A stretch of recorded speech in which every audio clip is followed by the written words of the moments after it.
पहली लाइन तो गरीब बच्चों को नहीं पढ़ाएंगे की बात नहीं है।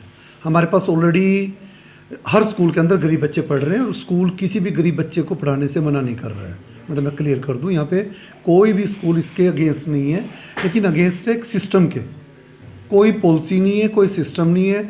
इस टाइम आज डेट आप देखिए 21 दिसंबर हो चुकी है, लास्ट टर्म पूरा कंप्लीट हो चुका है, लगभग 2 महीने 3 महीने सेशन के रह गए हैं। हमारी ये रिक्वेस्ट कोई सुनने के लिए तैयार नहीं। पहले 134 की मैं खुद मेंबर था DOB ऑफिस की मीटिंग में, और बैठ के डिसीजन होता था कि ये इतने स्कूलों की सीटें हैं, ये किस बनी, कैसे एग्ज़ाम होगा, कौन इस कमेटी का होगा।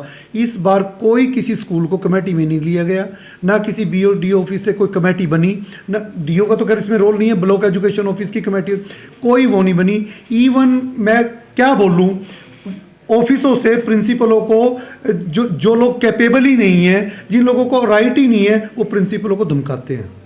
आपने ये नहीं किया ये कर देंगे, आपने वो नहीं किया ये कर देंगे।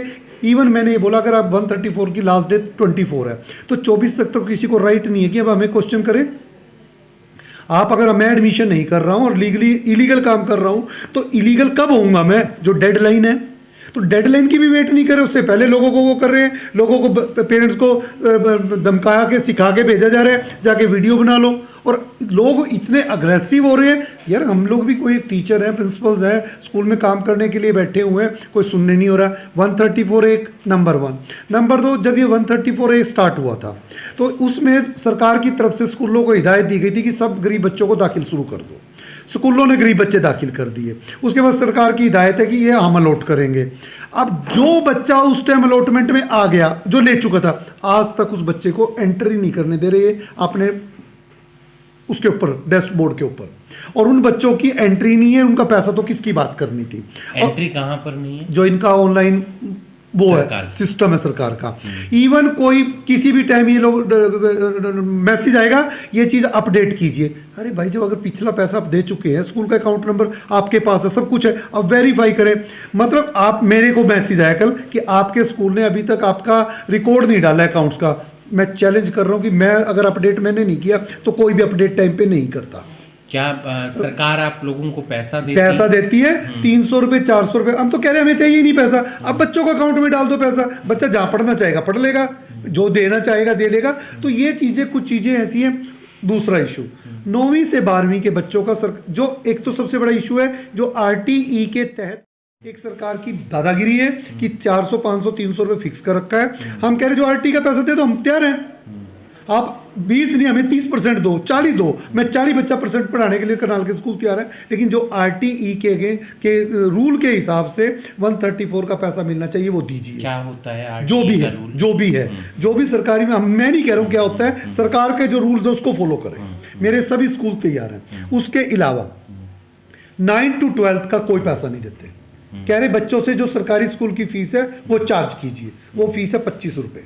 हमारे स्कूल 25 रुपये लेते ही नहीं, वो फ्री पढ़ रहे हैं। मजे की बात देखिए, इस बार करनाल जिले के अंदर 1/4/21 से 8 स्कूल CBSE के हरियाणा बोर्ड के स्कूल हो गए हैं। जो हरियाणा गवर्नमेंट के सीनियर सेकेंडरी स्कूल है करनाल जिले में, 8 स्कूल CBSE के हो गए हैं। वो बच्चों से 1000 रुपये महीना फीस ले रहे हैं और हमें कह रहे हैं 25 रुपये महीना फीस लो। वो 134 के तहत नहीं, वो जनरल स्कूल की फीस है उनकी। हमें जब हिदायत है कि जो सरकारी स्कूल की फीस है वो 9वीं से 12वीं की फीस लेनी है, तो हमें वो 1000 रुपये लेने की परमिशन ही नहीं है। तो सरकार की क्या मंशा है, क्या क्लियरेंस है। और सबसे बड़ी बात जब CBSE है तो उनको बच्चों को वहाँ दाखिल कर लो, चलो हमें कोई एतराज़ नहीं, हम उनको पढ़ाने के लिए तैयार है। कम से कम जो सरकारी स्कूल फीस चार्ज कर रहा है उसकी तो परमिशन दे दो भी, हम उसको चार्ज करें।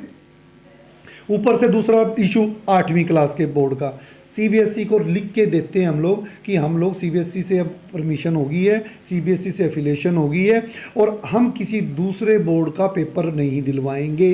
हरियाणा गवर्नमेंट को की हरियाणा बोर्ड की दादागिरी हो रही कि हमने तो बोर्ड के पेपर ही कराने हैं।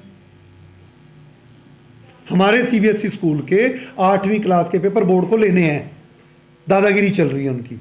लेकिन अभी तक कोई CBSE में 8 का बोर्ड नहीं है, सीधा 10th और 12th का बोर्ड है। लेकिन वो चीज़ें कुछ चीज़ें ऐसी हैं जो कहीं भी क्लियरेंस नहीं है, जो क्लियरेंस होनी चाहिए। आपने अब क्या डिसीजन लिया? हमारा डिसीजन है कि जब तक हमारा पूरा पैसा क्लियर नहीं होगा 31/3/21 तक का, 22 अभी आगे आएगा, उसको क्लियर करें। जो बच्चे वो पुरानी लिस्ट के पेंडिंग पड़े हैं 7 साल से, उनको ऐड करें जब तक वो क्लियरेंस नहीं होगा। और जो ब्लॉक लेवल के एग्जाम हुए हैं, इसकी धांधली क्लियर की जाए। ये बच्चे किन के बच्चे हैं, मैं एक और चैलेंज कर रहा हूं। वो बच्चे लोगों के जानबूझ के बच्चे ऐड किए गए हैं, और आप लिस्ट देखें, कुछ पर्टिकुलर स्कूल को टारगेट करके एडमिशन किए गए हैं। आपके कहने का मतलब है जो वो लो जो गरीबी रेखा से नीचे वाले हैं, उनके एडमिशन नहीं हुए, किसी और के ये किसी और के, ये एक बड़ा भारी प्रोपगंडा है, और एक बड़ा ये एक गैंग है।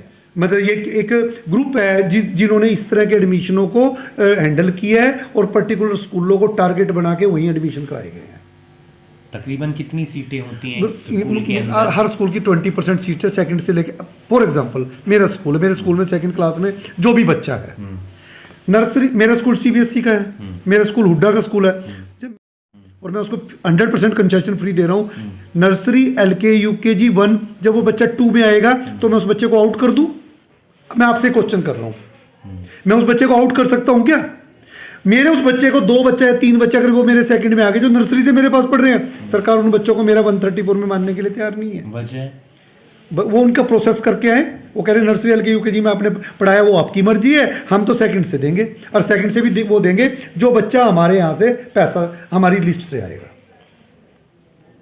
अब क्या एग्जाम होता है इनके लिए? एग्जाम होता है, जो होता है वो सबको पता है, जैसे भी होता है। कुछ लोग जो होता है कैसे सिलेक्शन है, जब हमारी इन्वॉल्वमेंट ही नहीं है, हम नहीं कहते क्या होता है। मैं नहीं कहता नुकसान है, मैं नहीं कहता घाटा है, मैं नहीं कहता फेयर है, मैं नहीं कहता ऑनेस्टी है। जिस कमेटी में CBSE के इतने भारी स्कूल है जिनमें मैक्सिमम बच्चा अलॉट हो रहा है, उनके रिप्रेजेंटेटिव उनको लिए ही नहीं जा रहा है उस प्रोसेस के अंदर। कोई मिनट्स में साइन दिखा दो, कोई हमारी कमेटी दिखा दो, कुछ भी नहीं। अब एक आखिरी सवाल, जैसे किसी बच्चे ने दूसरी से छठी तक आपके पास पढ़ता है, वो 7वीं में किसी और स्कूल में वो जाना चाहता है, तो उसका क्या प्रोसीजर है? ये ऑनलाइन है, ऑनलाइन करके आओ, टेस्ट करो। अच्छा, सरकार कह रही जब बच्चा एडमिशन ले रहा है, 1st में, 6th में, 9th में, 11th में एडमिशन फीस चार्ज कर सकते हैं, और हम ले ही नहीं रहे किसी से भी। हम जो बच्चा फर्स्ट टाइम एडमिशन लेता है उससे एडमिशन फीस चार्ज कर रहे हैं। जो बच्चा मेरे पास 5th में पढ़ रहा है, वो मैं 6th में उसको कहूँगा कि मुझे एडमिशन फीस दो, देगा मुझे?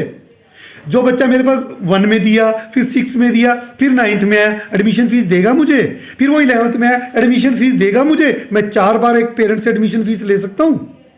कौन कौन सी फीस आप लेते हैं? जो भी फंड्स बने हुए हैं, जो गवर्नमेंट की इंस्ट्रक्शन है उसके हिसाब से चल रहा है। क्या फंड रहते हैं? अमेलगमेटेड फंड, उसमें तो एग्जाम फीस है, कन्वेंस फीस है, सब वो एक अलग इश्यूज है। 134 का तो जो हम लोग फॉलो करने के लिए तैयार है, लेकिन हम चाह रहे हैं कि जो RT के रूल के मुताबिक जो भी गवर्नमेंट के नॉर्म्स है, मेरा कोई नॉर्म्स नहीं है, वो हमें फीस पे करें, और करें, और उसको प्रॉपर बच्चा जो एंटर नहीं है उसको भी एंट्री कराए। आपका शुभ नाम? I'm Dr. Rajan Lamba, I'm principal of Tagore School and the president of all CBSE School of Karnal district.